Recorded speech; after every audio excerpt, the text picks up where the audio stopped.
자, 저 들어왔습니다. 이 학자 이론 한 영상에 넣기는 쉽지가 않네요. 지대 이론이 뭔가 이론이 많네요. 그래서 도시구조, 공업입지, 상업입지 한번 따로 들어가 보겠습니다. 자, 첫 번째 도시구조 이론은 내용이 간단하죠. 일단 쭉 하늘에서 뭔가 도시의 구조를 살펴보는 거야. 그런데 첫 번째 동심원 이론은 하늘에서 도시구조를 살폈더니 동심원 이론이라는 거죠. 자, 그럼 들어가 봅시다. 자, 버제스는 시카고 대학의 사회학자입니다. 시카고 대학에. 그러니까 당연히 시카고에서 살았겠죠. 그래서 자신이 거주하는 시카고시를 한번 심심할 때 돌아다녀 본 거야. 그랬더니 어떤 일이 일어나고 있습니까? 도시가 동심원의 형태로 구성되어 있다는 거죠. 그리고 5가지의 동심원의 형태로 다섯 가지의 형태로 도시가 구성되어 있다는 거죠. 이게 동심원 이론의 다예요. 그래서 첫 번째 버제스의 동심원 이론은 시카고시를 대상으로 분석했더니 동심원을 형성하며 성장하고 있더라, 이런 거예요. 근데 동심원을 형성한다는 게 뭔 뜻이냐? 모든 방향으로 성장한다는 거야. 동서남북. 자, 그리고 배경을 봤더니 튜넨의 이론을 뭔가 적용 확장시켰다라고 나와 있는데, 자, 튜넨의 이론은 계보가 잘 나옵니다. 튜넨의 지대 이론은 알론소의 입찰 지대 이론으로 이렇게 계보가 확장이 됐고, 자, 튜넨의 지대 이론이 어디로? 그렇죠. 도시 구조로는 버제스의 동심원 이론으로 이렇게 확장되었어요. 그럼 궁금하잖아요. 튜넨의 이론과 동심원 이론이 어떤 차이가 있느냐? 자, 잠시 봅시다. 자, 이게 지금 135페이지에 있는 튜넨의 이론이에요. 그리고 이 토지 이용 형태를 보세요. 자, 이 토지 이용 형태는 또는 작물 재배 형태라고 하고 항상 지대집을 능력으로 결정이 되는데, 요 밑에 보세요. 요 밑에 요거 동심원 이용 같아요. 삼각형 이용 같아요. 사각형 이용 같아요. 그렇죠. 동심원의 형태잖아요. 기본적으로 튜넨은 자신의 농촌 토지 이론을 평야를 가정하고 이론을 전개했습니다. 그러다 보니까 시장을 중심으로 모든 방향으로 성장이 되는 동심원의 형태가 만들어지죠. 이걸 착안했다라는 게 버제스가 튜넨의 이론을 도시구조에 확장시켰다, 이렇게 지금 적어져 있는 거야. 그럼 다시 가봅시다. 자, 그러면 배경은 이해됐고, 그리고 버제스의 동심원 이론은 5개 지대로 이루어지죠. 근데 조심해야 될 게 있어. 항상 여기가 중심 업무지구고, 그 다음에 나머지 중에 요 3개가 주거지역이죠. 주거지역. 그런데 이 주거지역과 관련해서 자주 나오는 현상이 있죠. 우리 시장론에 보면 첫 번째, 주거지역이 소득계층별로 뭔가 나눠집니다. 이게 주거분리. 그 주거지역은 변화가 생기잖아요. 주거지역은 변화가 생기죠. 근데 주거지역의 변화는 어떤 식으로 생기는 거죠? 대표적인 게 주택 이어가잖아요. 건물이 노후화되면 새로운 사람들이 그 주택을 물려받는다. 이걸 우리 주거지역을 연구하는 예전 학자들은 주거지역의 변화는 친입 경쟁 천위로 이루어진다, 이런 식으로 표현을 했어요. 그러니까 주거지역에서 친입 경쟁 천위가 나오면 무조건 옳은 지문이야. 그럼 봅시다. 이 당시에 학자들은 주거지역을 뭐에 빗대서 설명했냐 그러면 생태계의 변화에 빗대서 설명했어요. 생태계. 그럼 생태계 변화에 이런 사례를 제가 강의에 듣죠. 자, 우리나라 자연 생태계에 미국의 이종, 즉 황소개구리라는 새로운 종이 들어와요.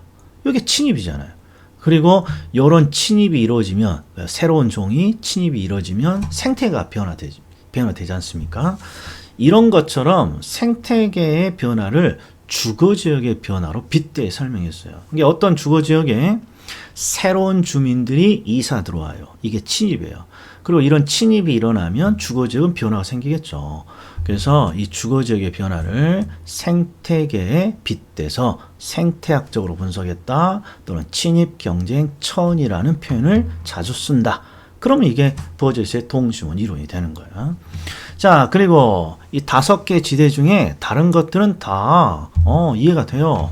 그런데 시험에 항상 요 점이지대가 도대체 어디에 위치하느냐, 이 점이지대 위치가 잘 물어봐요. 이게 점이지대 위치. 그럼 점유지대는 어디에 위치합니까? 점유지대는 당연히 중심 업무지구와 노동자 주거지역 사이에 위치한다. 그리고 이 점유지대가 뭡니까? 그러면 요거 한 번만 읽고 지나가죠. 자, 4번, 5번 지문을 봐요. 자, 점유지대는 서로 다른 특성을 가진 두 지역 사이에 존재하는 지역입니다. 그러니까 성격이 다른 두 개의 지역 사이에 있는 지대를 말해요. 성격이 다른 두 개의 지역. 그럼 봅시다. 우리 중심 업무지구에 중심 업무지구가 있어요. 이 당시에는 공업이 중심 업무지구를 장악하고 있었어요. 공업.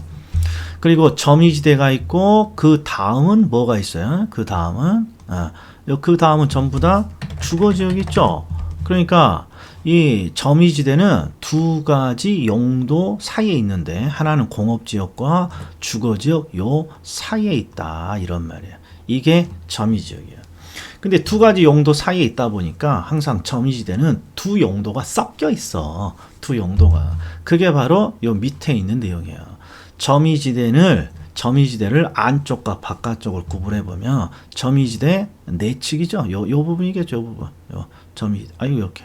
요 내측. 점유지대 내측에는 경공업이 있다고 하는데 그냥 공업이야. 공업이 있고 자, 그다음에 점유지대 외측에는 누가 있다. 이렇게. 여기는 불량 주거지대가 있는데 결국 주거지대가 있다 이런 말이에요. 그러니까 두 지역 공업과 주거지역 사이에 있으니까 두 가지 용도가 섞여 있고 두 가지 용도가 섞여 있다 보니까 항상 변화의 가능성이 있어요. 변화. 그래서 바로 점유지대는 점점 이동이 된다, 변화가 된다 이런 뜻이고 천유지대는 요게 변천의 천자니까 뭔가 변화가 되는 지역이다 이런 뜻이 있는 것이죠. 자, 그리고 내측에 경공업이 있다. 그 다음에 외측에는 불량 주거지역이 있다. 이런 거에 너무 그냥 깊게 생각하지 말고 그냥 쉽게 말하면 이 당시에 중심 업무지대는 지대 지불 능력이 높아야 돼요. 그래서 이 지역은 중공업이 있어. 그리고 중공업처럼 지대 지불 능력이 높진 않죠. 높지 않은 경공업이 바로 그 옆에 있는 거고. 자, 그리고 이 불량 주거지대는 뭐냐? 자, 공업지대가 되면서 농촌에 있는 사람들이 도시 지역으로 이렇게 일자리를 찾아서 옵니다. 일자리를. 근데 이 사람들이 바로 노동자 주거지대에 들어가지 못해요. 왜? 일자리가 없고 소득이 없으니까. 그래서 이렇게 농촌에서 바로 상경한 이 사람들이 어디에 거주했느냐? 이 노동자 주거지역 바로 옆에 여기서 천막이라든지 이런 판잣집을 건설하고 여기서 거주를 했어요. 이게 바로 불량 주거지대예요. 그리고 여기에 있는 노동자들이 이 천막에 살다가 이제 일자리가 생기고 소득이 늘어납니다. 그러면 어디로? 요렇게 노동자 주거지대로 편입이 되는 거예요. 그래서 밑에 노동자 주거지대를 하나 더 놓는 거죠. 자, 천이지대, 점이지대에서 이주한 주민들이 점이지대에서 이주한 주민들이 거주하는 지대로 그 다음에 주로 중심 지역에 직장을 가진 근로자들이 주거하는 지대. 이게 노동자 주거지대가 되는 것이죠.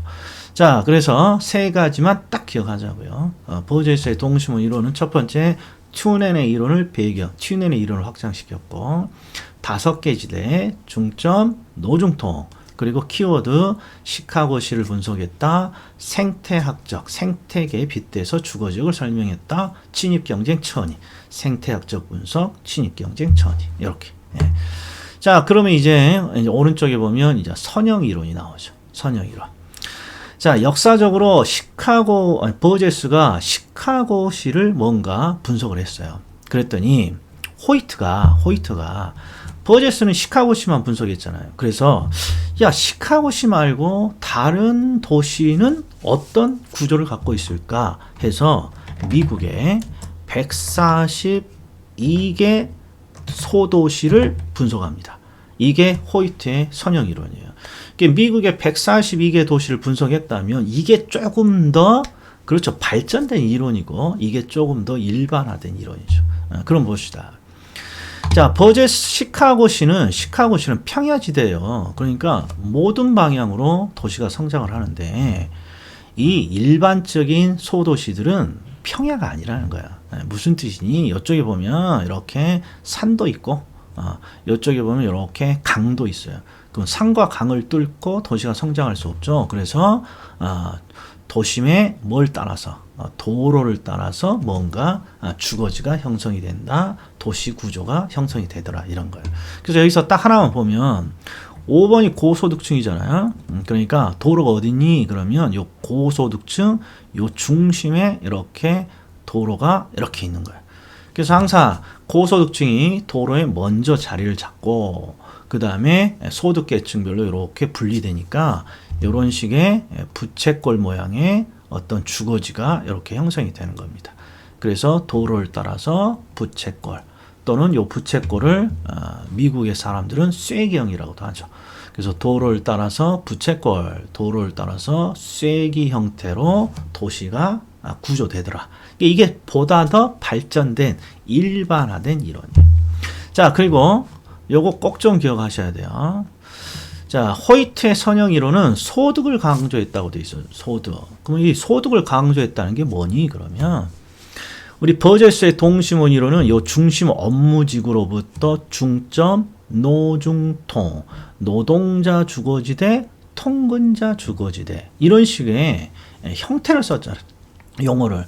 물론 노동자 주거지대가 저소득층이고 외곽에서 자동차로 출퇴근을 하는 통근자 지대가 고소득층이에요. 그런데 통근자다, 노동자다 이런 표현을 썼지만 이 호이트의 선형 이론은 명시적으로 주거지역을 저소득층이냐, 중산층이냐, 고소득층이냐 이렇게 딱 이렇게 소득계층으로 나눴다고요. 그래서 호이트는 소득을 강조했다. 이런 표현이 자주 나옵니다. 자, 그리고 소득을 강조했고 그 다음에 이건 공통이에요. 도시구조에서 항상 공통은 주거지역을 저소득층과 고소득층으로 나누니까 이들이 어디 지역을 선호하더라. 이런 표현이 잘 나옵니다. 이런 표현이. 그럼 당연히 고소득층은 자동차로 출퇴근을 하는 사람들이니까 도로와의 접근성을 선호했어요. 도로와의 접근성.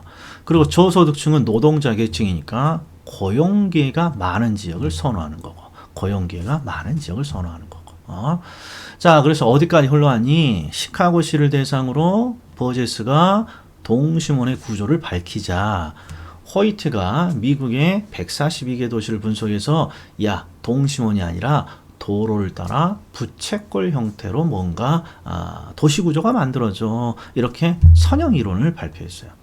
자, 그런데 여기까지가 구도시인 거예요. 여기까지가. 다 핵심 이론은 이제 해리스와 울만이 조금 더 시간이 지나서 현대라고 하는 현대도시야. 근대도시 또는 현대도시. 현대도시가 맞겠네. 이 현대도시들은 뭐가 다양해요. 기능이 많기 때문에 뭐 도로의 중심, 그 다음에 뭐 교통, 문화, 그 다음에 교육 이런 기능이 다양하기 때문에 하나의 중심이 아니라 수개의 중심, 이 중심을 핵이라고 부르는 거예요. 수개의 핵을 중심으로 뭔가 성장하는 다핵 구조이다 이런 거죠.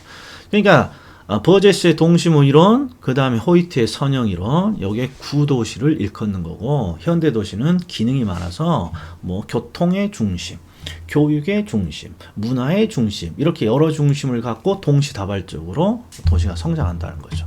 자, 이 중에 시험에 잘 나오는 게 바로 이놈이죠. 다핵의 발생 원인. 자, 해리스와 울만은 여러 중심이 생기는 이유를 4가지로 설명했어요. 자, 첫 번째가 동종활동은 서로 모이고 이종활동은 서로 흩어지고 그 다음에 특정 위치 예를 들어서 물을 많이 사용하는 공장은 강 근처에 있어야겠죠. 이런 특정 위치 때문에 또 중심이 생기기도 하고 그 다음에 토지 이용 형태는 무조건 지대 지불 능력으로 결정이 되잖아요. 그래서 특정 위치, 지대 지불 능력의 차이 이런 다액의 발생 원인을 설명했는데 이 중에 이 두 놈이 잘 나오죠. 동종활동은 서로 모이고 이종활동은 서로 흩어지는 과정에서 핵이 만들어진다. 그래서 사례를 딱 보죠. 술집은 항상 모여 있잖아요. 1차, 2차, 3차 가야 되니까. 술집은 모여 있다. 동종활동은 항상 모이는 거야. 그런데 이 술집이랑 상반된 애들이 있죠. 좀 조용해야 되는 뭐 학원가 또는 고시원 뭐 이런 거. 이런 고시원들은 떨어져서 또 모여야 되잖아요.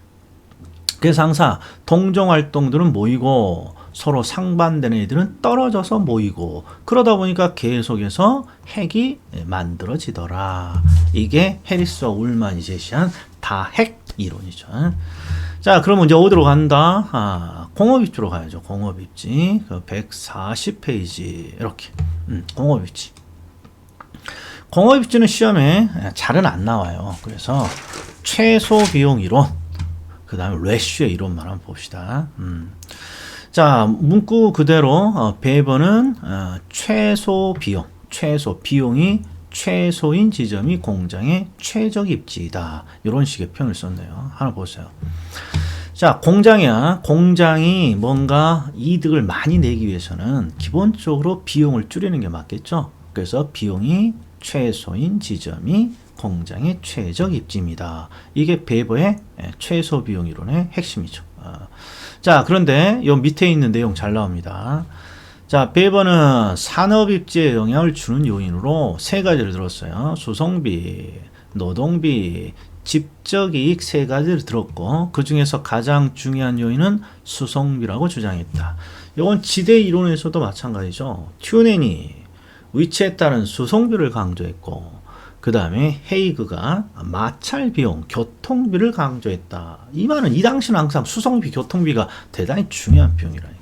그래서 공업에서도 수송비가 제일 중요하다. 자, 그리고 밑에도 한번 보세요. 베버는 최소 수송비 지점, 그 다음에 노동비 전략의 지점, 직접 이익이 가장 큰 지점 등을 차례대로 분석해서 전체 생산비가 최소가 되는 지점이 최적 입지라고 하였다. 이건 설명하려면 말이 굉장히 이론이 막 밑에 있는 거 다 그래야 되는데 이런 거 생각하지 말고 기본적으로 베버는 산업 입지에 영향을 주는 요인으로 수송비, 노동비, 직접 이익 세 가지를 들었고 그 중에 수송비가 제일 중요하다고 들었어요. 그래서 가장 먼저 어떤 지점을 찾냐? 그러면 최소 수송비 지점을 찾아요. 수송비가 가장 최소인 지점. 그런 다음에 노동비를 고려하고 그런 다음에 직접 이익을 고려하는 이런 식으로 분석을 했다는 거예요. 그래서 전체 생산비가 최소가 되는 지점이 최적 입지이다. 이렇게 설명을 한 거죠. 자, 그런데 이 베버의 최소 비용 이론은 비용만 강조했잖아요. 그래서 이 베버의 이론을 이제 다른 학자들이 수정과 보완을 합니다. 근데 이 베버 이론을 수정하고 보완한 사람이 대단히 많아요. 그 중에 우리 시험에는 2번 뭐가 나왔니? 레쉬의 최대 수요 이론이라는 게 나왔죠. 그럼 이게 레쉬의 최대 수요 이론이 뭡니까? 딱 하나만 보자고요. 자, 우리가 공장이 얻는 순이익은요. 공장이 얻는 수익에서 비용을 차감하면 이게 공장이 얻는 순이익이에요. 그리고 공장은 당연히 이 순이익을 극대화하려고 노력할 거 아니에요. 그럼 첫 번째, 공장의 순이익을 극대화하는 첫 번째 방법은 이 비용을 줄이라는 거야. 이게 바로 베버의 최소 비용 이론이에요. 그런데 레쉬라는 학자는 야, 공장이 비용을 줄인다는 건 쉽지 않아. 그러니까 아예 공장이 얻을 수 있는 수익이 극대화되는 장소로 가라는 거야. 비용이 최소가 되는 장소보다는 수익이 극대화되는 최대 수요를 만들어낼 수 있는 장소가 공장의 최적 입지다라고 말하는 거예요. 그래서 수요가 최대인 지점이 공장의 최적 입지입니다. 연산 코드는 뭡니까? 베버가 나오면 삐읍이니까 비용을 강조했고 최소 비용 이렇게 되는 거고 레쉬는 레쉬라고 되어 있으니까 뭔가 수요를 강조했다. 수요는 당연히 최대인 지점이겠죠. 그래서 밑을 봤더니 레쉬는 최소 비용 이론을 부정하고 총소득 즉 수요를 최대로 할 수 있는 지점을 강조했다. 이렇게 되면 되죠. 그래서 베버 최소 비용 이론, 레쉬의 최대 수요 이론 이 두 가지는 꼭 기억하셔야죠. 자, 그러면 이제 상업 입지가 이렇게 나오겠죠. 자, 이제 상업 입지는 상업, 매장이라든지 매장의 최적 입지를 찾고 있는 거죠. 근데 그 첫 번째가 크리스탈러의 중심지 이론이 나오는데, 대부분 요 크리스탈러의 요 이론이 상업 입지의 효시라고 대부분 이렇게 일컫습니다. 그래서 여기서는 용어 정리가 잘 나오죠. 용어 정리.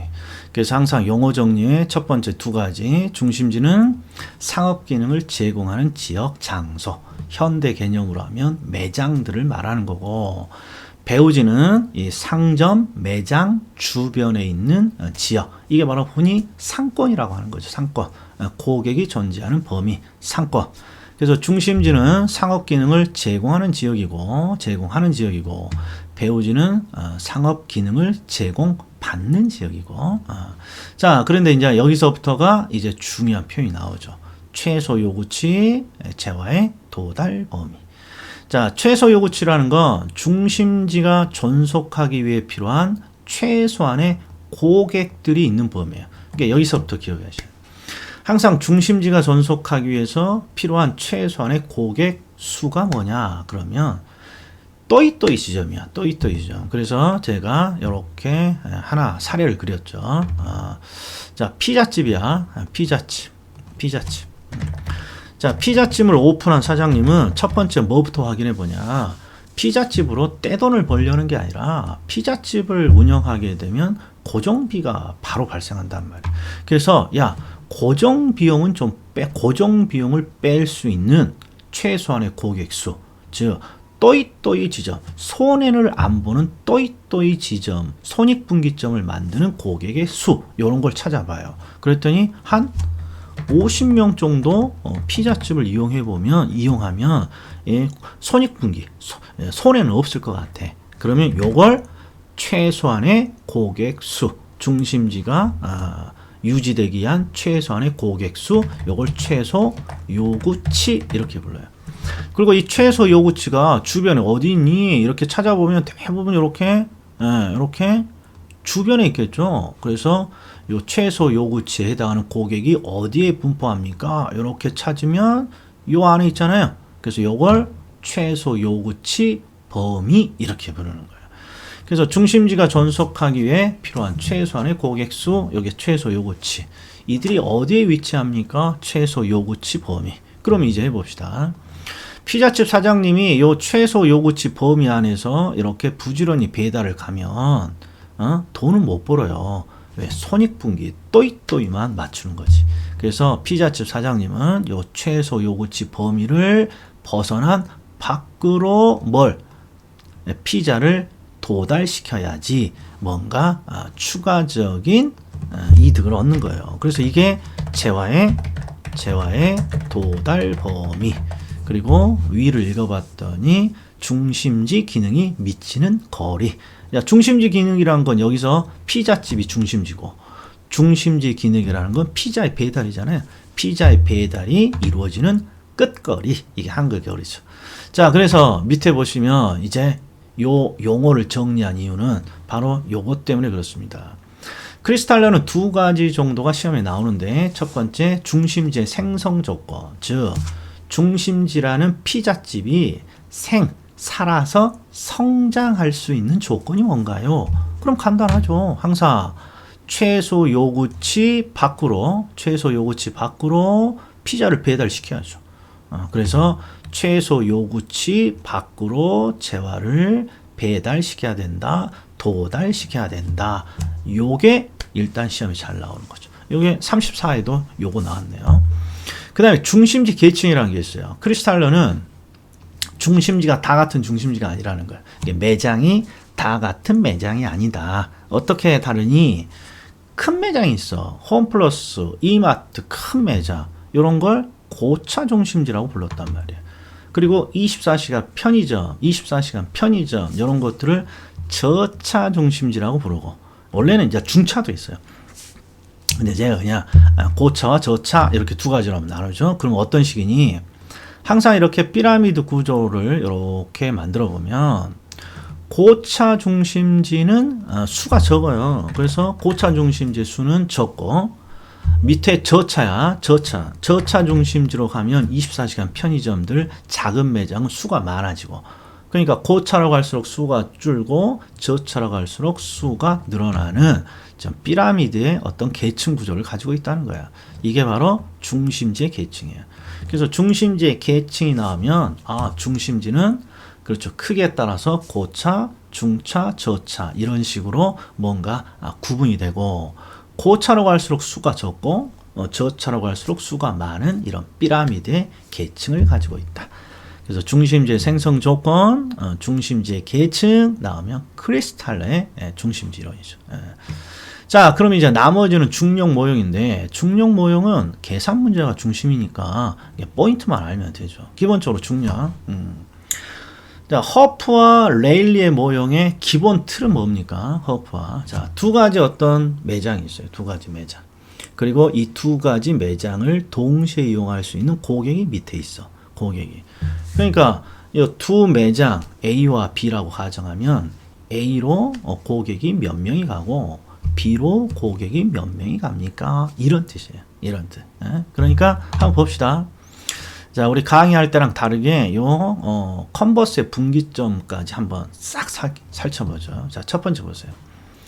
최초 이렇게 매장이 있습니다. 최초의 기존 매장. 이렇게 기존 매장. 자, 그럼 이 기존 매장이 뭘 만들어내니? 자신만의 이렇게 상권을 만들어내죠. 상권. 그런데 이번에 이제 사회가 발달하면서 이제 새로운 매장이 등장해요. 새로운 매장. 이렇게 신규 매장. 예. 그럼 이제 신규 매장도 어떤 특징이 있냐? 자신만의 상권을 만들어내겠죠.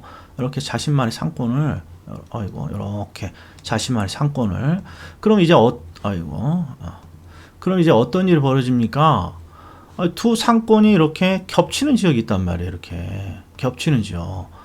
그러면 이 두 상권에 겹치는 지역이면 고객이 요 상권이 겹치는 고객 여길 놓고 이제 기존 매장과 신규 매장이 피 터지게 싸움을 하는 거예요. 그럼 여기 요 상권이 겹치는 요 부분에 있는 고객이 기존 매장으로 갈까요? 신규 매장으로 갈까요? 그러면 뭐에 의해 결정된다? 그렇죠. 매장들이 고객을 끌어당기는 힘, 유인력으로 결정이 된다. 이런 거죠. 유인력으로. 그래서 항상 레일리의 소음의 인력 법칙과 허프의 확률 모형은 이 유인력이죠. 고객을 끌어당기는 힘, 유인력을 알고 있어야 된다. 자, 그러면 레일리의 유인력은 항상 크기에 비례하고 거리의 제곱에 반비례하죠. 이게 크기를 거리 제곱으로 나눈 값이니까. 자, 어떤 지역에 중심지가 미치는 영향, 요걸 세 글자로 유인력, 고객 유인력이라고 해요. 요런 유인력은 항상 매장의 크기에 매장의 크기에 비례하고, 그 다음에 거리의 제곱에 반비례합니다. 요거 잘 나오는 거죠. 그 다음에 허프의 확률 모형은 요 제곱을 마찰계수라는 K로 이렇게 바꾸고 있는데, 자, 시험에 그냥 어렵게 생각하지 말고, 이 마찰계수는 마찰력을 측정한 거야. 마찰력을 측정한 거. 우리 마찰이라는 건 이동을 저해하는 힘이고, 이 마찰의 힘을 측정한 게 마찰계수고, 그 다음에 헤이그는 이 마찰을 극복하기 위한 비용이 마찰 비용이고, 이거 구분해 줘야 돼. 이거 봐봐. 여기 보세요. 이런 게 시험에 한번 나온 적 있어요. 교통수단이 발달할수록 이동이 쉬워지죠. 그 마찰은 줄어드는 거야. 마찰. 그 마찰을 측정한 마찰 계수는 어떻게 됩니까? 줄어든다고. 이거 증가한다. 이거 오타야. 이거 오타네. 오타. 큰일 날 오타네. 자, 교통수단이 발달할수록 마찰 계수는 감소합니다. 이거 오타 발견했네요. 이거 수업 중에 알려줘야겠습니다. 자, 아무튼 교통수단이 발달합니다. 저해를 이동이 보다 쉬워지는 거죠. 그러니까 마찰이라는 힘은 줄어든다. 따라서 마찰 계수는 감소한다요. 감소. 자, 그리고 또 보세요. 자, 시험에 뭐가 나오냐 그러면, 레일리는 유인력이 크기를 거리의 제곱으로 나눈 값, 이렇게 정의를 내렸어요. 근데 허프의 확률 모형은 제곱 대신에 마찰 제곱 대신에 마찰 계수라는 걸 썼단 말이에요. 그런데 이 마찰 계수가 항상 어떤 특징이 있느냐? 다양한 것들에 의해 영향을 받아요. 다양한 것들에 의해. 그래서 대부분 상업입지인데 뭔가 다양한 것들의 영향을 받습니다. 이런 표현이 나오면 무조건 확률 모형이야. 확률 모형. 확률 모형. 그래서 자, 레일리의 유인력은 크기를 거리의 제곱으로 나눈가. 자, 허프의 유인력은 크기를 거리의 K승으로 마찰계수의 제곱으로 나눈가. 근데 마찰계수라는 게 항상 다양한 것들에 영향을 받는다. 그래서 요거 한번 봅시다. 요거. 자, 밑에 3번을 보면 여기다가 출제자가 빵꾸를 딱 뚫어요. 이게 무슨 요인, 무슨 이론이냐고. 근데 뒤를 봤더니 소비자가 특정 상점을 구매할 때 뭐 실측거리, 시간거리, 매장 규모와 같은 공간 요인뿐만 아니라 비공간 요인도 고려하였다. 이 뭔 말이니? 다양한 것들 고려한다는 거야. 다양한 것들. 그럼 누구? 허프의 확률 모형을 찍어줘야 돼. 허프의 확률 모형. 자, 그럼 컨버스의 분기점 모형 봅시다. 우리 조금 전에 이런 거죠. 기존 매장이 있고 신규 매장이 이렇게 들어오게 되면 이렇게 상권이 겹친단 말이에요.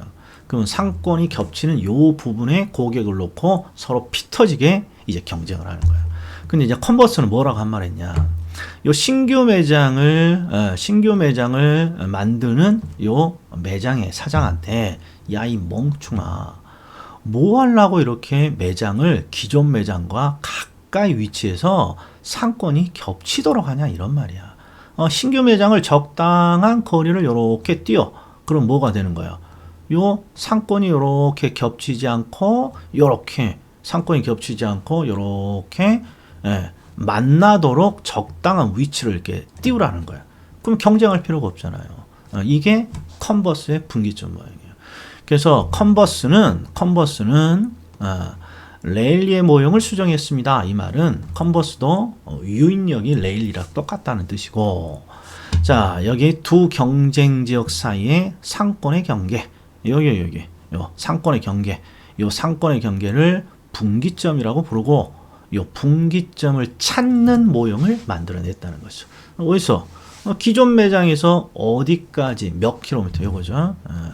요 기존 매장에서 요 분기점이 정확히 몇 킬로미터이니 요 분기점 상권의 경계를 찾는 어떤 공식을 만들어낸 거예요. 그게 바로 요거예요. 그러나 요거 계산 문제 할 때 요거 쓰는 거 아니죠. 아무튼 이래요. 레일리의 소음의 인력 법칙이 중심이야. 레일리의 소음의 인력 법칙이 중심인데 첫 번째, 레일리의 소음의 인력 법칙을 마찰 계수를 통해서 확장시킨 이론이 허프의 확률 모형. 그리고 허프의 확률 모형의 특징은 다양한 것들의 영향을 받는다. 다양한 것들의 영향을 받는다는 거야. 그리고 허프의 확률 모형을 또 수정한 게 컨버스의 분기점 모형. 컨버스는 뭐 하려고 상권이 겹치도록 위치를 찾냐 이런 거야. 적당한 거리를 떼서 상권이 딱 만나도록 접하도록 위치를 잡으라는 거야. 그리고 이 상권이 만나는 지점을 뭐라고 합니까? 분기점이라고 해. 왜? 여기서 상권이 나눠지니까. 그래서 분기점을 찾는다. 상권의 경계를 찾는다. 그러면 컨버스다. 이런 거야. 컨버스. 자, 그러면 끝났나요? 하나 더 있어. 우리 소매 입지 이론을 보면 우리 시험에 똑같이 두 번 나온 게 있어요. 바로 넬슨의 소매 입지. 다음 페이지에. 넬슨의 소매 입지는 특정 점포가 최대 이익을 얻을 수 있도록 어떤 장소에 입지해야 됩니까? 이런 걸 연구한 학자가 있어요. 이게 넬슨. 그러니까 자, 상업 입지만 딱 보면 크리스탈러의 중심지 이론, 중력 모형에 보면 레일리의 소매 인력 법칙, 허프의 확률 모형, 컨버스의 분기점, 넬슨의 소매 입지, 특정 점포가 최대 이익을 얻기 위해서 어떤 장소에 입지해야 됩니까? 넬슨의 소매 입지 이론. 아이고 많다. 쭉 필수도 보면서 한번 들어주십시오. 자, 여기까지입니다.